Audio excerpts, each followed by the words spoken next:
الحمدللہ والصلاۃ والسلام علی رسول اللہ اما بعد فاعوذ باللہ السمیع العلیم من الشیطان الرجیم بسم اللہ الرحمن الرحیم الذین آمنوا وکانوا یتقون صدق اللہ العظیم ان اللہ وملائکتہ یصلون علی النبی یا ایہا الذین آمنوا صلوا علیہ وسلموا تسلیما. بآواز بلند محبت کے ساتھ پڑھیے الصلاۃ والسلام علیک یا سیدی یا رسول اللہ وعلا آلک واصحابک یا سیدی یا حبیب اللہ. 21 شعبان المعظم یوم وصال ہے. حضرت سیدنا عثمان مروندی المعروف لال شہباز قلندر رحمۃ اللہ تعالی علیہ آپ کی بارگاہ میں ہم ہدیہ محبت پیش کریں گے. آپ کا نام نامی اسم گرامی سید محمد عثمان ہے. آپ کے والد محترم کا نام سید کبیر الدین شاہ صاحب رحمۃ اللہ علیہ. آپ کی ولادت باسعادت 538 ہجری کو آذربائیجان کے شہر مروند میں ہوئی. اسی شہر کی نسبت سے آپ کو عثمان مروندی کہا جاتا ہے. آپ کی ولادت باسعادت سے قبل آپ کے والد محترم سید کبیر الدین شاہ صاحب رحمۃ اللہ علیہ آپ نے خواب میں مولا کائنات باب مدینہ العلم حضرت علی مرتضیٰ شیر خدا کرم اللہ تعالی وجہہ الکریم کی زیارت کی. آپ کے والد محترم فرماتے ہیں جب مولا کائنات کی زیارت ہوئی نا تو میں نے آپ کی بارگاہ میں عرض کیا کہ باب مدینہ العلم آپ میرے لیے دعا کریں اللہ مجھے نیک فرزند عطا کرے. آپ کہتے ہیں باب مدینہ العلم نے میرے لیے دعا کی. ارشاد فرمایا اللہ تجھے نیک اور صالح فرزند عطا کرے گا. فرمایا جب اس کی عمر 384 دن کی ہو جائے نا اس کو لے کے روضہ رسول پہ حاضر ہو جانا اور نانا جان کی بارگاہ میں سلام عرض کرنا اور پھر اس کے بعد جنت البقیع شریف میں حضرت سیدنا عثمان غنی ذو النورین رضی اللہ تعالیٰ عنہ کے قدموں میں حاضری دینا. فرمایا اللہ برکت دے گا. فرمایا اپنے بیٹے کا نام بھی عثمان ہی رکھنا. یہ حضرت سید عثمان مروندی رحمۃ اللہ علیہ آپ کا نام بھی مولا کائنات نے تجویز فرمایا. آپ کا سلسلہ نسب حضرت سیدنا امام جعفر صادق رضی اللہ تعالیٰ عنہ علیہ السلام سے ملتا ہے. آپ کے والد ماجد اپنے وقت کے مشہور عالم دین تھے اور اپنا زیادہ تر وقت اللہ کی عبادت میں ہی گزارتے تھے. اسی طرح آپ کی والدہ ماجدہ وہ حاکم مروند جس شہر میں آپ پیدا ہوئے اس شہر کا جو سلطان تھا سید سلطان شاہ ان کی بیٹی تھی اور آپ کی والدہ محترمہ راتوں کو اٹھ اٹھ کے عبادت کیا کرتی تھی. جب کبھی حضرت سیدنا عثمان مروندی رحمۃ اللہ علیہ اپنی اماں جان سے سوال کرتے کہ آپ رات کو بیٹھی رہتی ہیں اور روتی رہتی ہیں, آپ ارشاد فرماتی بیٹا جتنی اللہ کے خوف سے آنکھ زیادہ روتی ہے اللہ اپنے بندے کو جہنم سے آزاد کر دیتا ہے. آپ کی عمر مبارک جب 7 سال کی ہوئی نا آپ نے مکمل قرآن کریم حفظ کر لیا تھا اور یہ وہ فیض ہے جو باب مدینہ العلم نے عطا کیا تھا. آپ ایک زبردست عالم دین تھے. آپ ملتان شریف میں مدرسہ بہاؤالدین ذکریہ رحمۃ اللہ علیہ میں صرف نحو عربی فارسی ان علوم پر آپ کو کامل دسترس حاصل تھی. آپ نے وہاں ایک عرصہ تک درس و تدریس میں گزارا ایک عرصہ. پھر آپ وہاں سے سیون شریف چلے گئے اور وہاں بھی جا کے آپ نے مدرسہ فقہ الاسلام میں تدریس شروع کی. پھر جب اس سے فراغت حاصل کی نا کچھ دیر تدریس کرنے کے بعد آپ نے پھر اللہ عز و جل کے حکم کے تابع کل سیرو فی الارض آپ نے سیر و سیاحت کا ایک سلسلہ شروع کیا. اس میں جب سیر و تفریح آپ نے شروع کی نا تو سب سے پہلے آپ نے اللہ عز و جل کے پیارے ولیوں کے مزارات کو آپ نے ترجیح دی. آپ سب سے پہلے سیدنا امام اعظم ابو حنیفہ رحمۃ اللہ علیہ آپ کے مزار شریف پر بغداد شریف میں حاضر ہوئے. پھر اس کے بعد آپ نے حضور شہنشاہ بغداد حضور سیدی و سندی حضور الشیخ عبد القادر جیلانی رضی اللہ تعالیٰ عنہ آپ کے قدموں میں حاضری دی اور کئی دن تک آپ کے قدموں میں بیٹھے رہے اور مراقبے میں مصروف رہے. آپ کہتے ہیں جب کئی دن گزر گئے نا پھر حضور شہنشاہ بغداد ایک دن میری خواب میں تشریف لائے اور کہا بیٹا عثمان اٹھو. جب میں کھڑا ہوا نا حضور شہنشاہ بغداد نے اپنے سینے سے لگا لیا. فرمایا اللہ نے تجھے جتنا فیض دینا تھا میں نے عطا کر دیا. آپ فرماتے ہیں پھر مجھے حضور شہنشاہ بغداد نے حکم دیا کہ اب تم یہاں سے سیدھے مکہ مکرمہ میں جاؤ گے، اللہ کے گھر کا حج کرو، اللہ کا گھر بھی آپ کو برکتیں عطا کرے گا۔ اب کہتے ہیں میں نے حج کی سعادت حاصل کی اور واپسی پر گیا، میں بغداد شریف سے تھا، عراق سے تھا، واپسی پر آپ ہندوستان تشریف لائے اور سب سے پہلے خواجہ خواجگاں خواجہ معین الدین چشتی اجمیری رحمۃ اللہ علیہ آپ کے مزار شریف پر حاضری دی، اور اس کے بعد آپ نے خواجہ قطب الدین بختیار کاکی رحمۃ اللہ علیہ آپ کے قدمین شریفین میں آپ نے حاضری دی۔ اگر آپ کے مسلک کی بات کی جائے نا، جو سب سے بڑا مسئلہ ہے، تو آپ مسلکن صحیح العقیدہ سنی تھے۔ آپ کا مسلک صحیح العقیدہ آپ سنی تھے، اور آپ امام اعظم ابو حنیفہ رحمۃ اللہ علیہ کے مقلد تھے۔ آپ بھی حنفی تھے، ہم بھی حنفی ہیں۔ حضرت سید عثمان مروندی رحمۃ اللہ علیہ المعروف لال شہباز قلندر، اب اس میں جو آپ کا لقب ہے نا، آپ اس سے زیادہ عوام میں مشہور ہو گئے۔ اب لال جو ہے نا وہ ریڈ والا لال نہیں ہے، اس میں لام آگے آئین ہے، پھر لام ہے، لال اس کو ہیرا کہتے ہیں، موتی یاقوت مرجان اس کو کہتے ہیں۔ ہم نے اس کو سمجھ لیا یہ لال والا ہے، ہم نے ہر چیز ہی لال کر دی، ٹھیک ہے؟ یہ لال یاقوت کو موتی کو کہتے ہیں۔ اللہ اکبر۔ اگر آپ کے عقیدے کی بات کی جائے تو آپ شاعر بھی تھے، اللہ نے آپ کو ملکہ دیا تھا لکھنے کا۔ آپ کی جو شاعری ہے نا، اس میں ایک شعر ہے، اس میں آپ نے اپنا عقیدہ لکھا۔ آپ فرماتے ہیں عثمان چوں شد، عثمان چوں شد غلام نبی و چہار یار، عثمان چوں شد غلام نبی و چہار یار، امیدش از مکارم عربی محمد است۔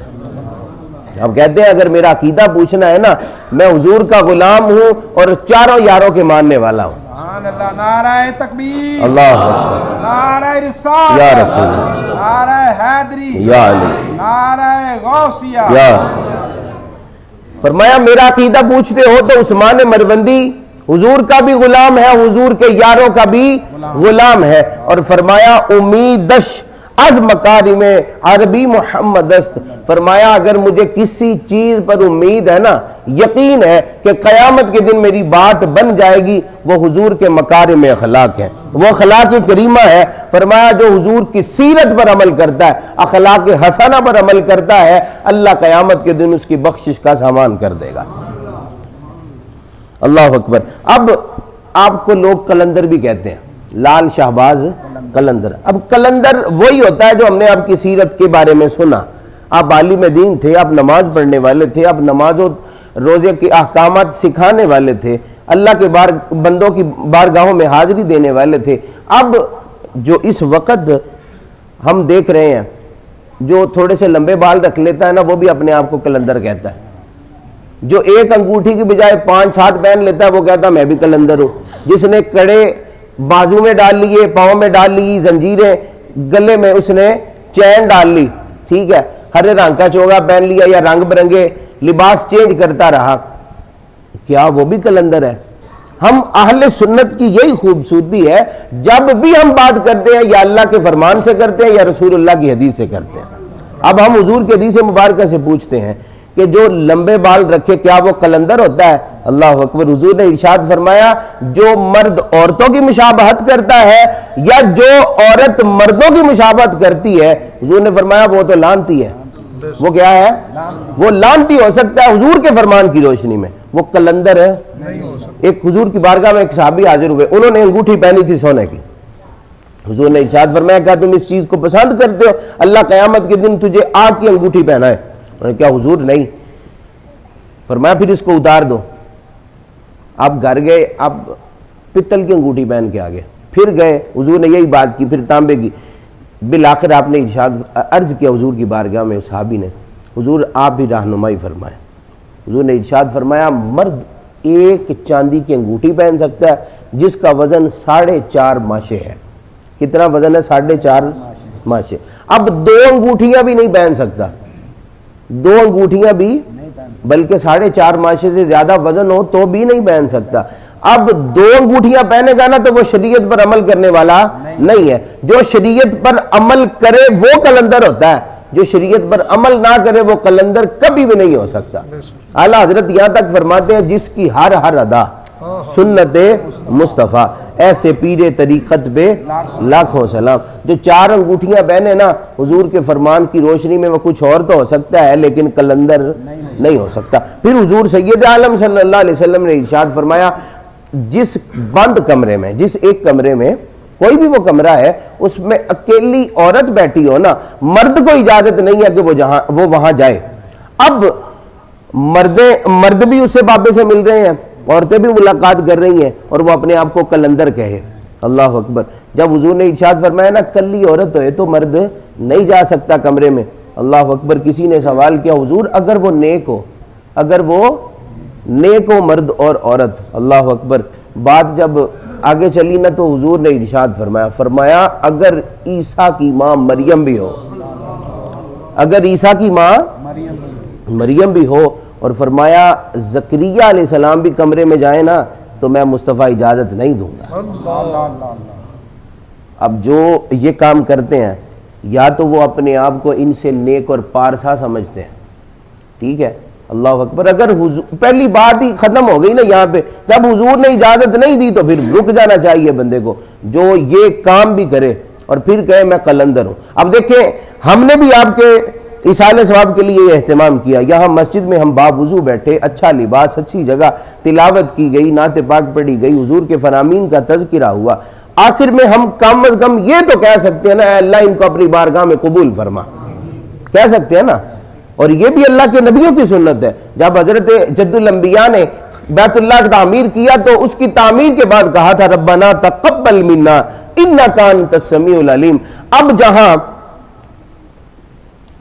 مرد اور عورت کا اخلاط ہو جس سے اسلام نے منع کیا، اس عمل کرنے پر ثواب نہیں ملا، دمال ڈالنا وہ بھی جائز نہیں ہے۔ اب یہ چھوٹی سی ایک بات ہے کہ جو کام مسجد میں نہیں نہ کر سکتے وہ باہر بھی نہیں کر سکتے، جو باہر نہیں کر سکتے وہ مسجد میں بھی نہیں کر سکتے۔ اب آپ بتائیں کوئی بندہ مسجد میں دمال ڈال سکتا ہے؟ ڈھول دف بجا سکتے ہیں؟ نہیں بجا سکتے۔ اللہ اکبر۔ چرچ پی سکتے ہیں مسجد میں؟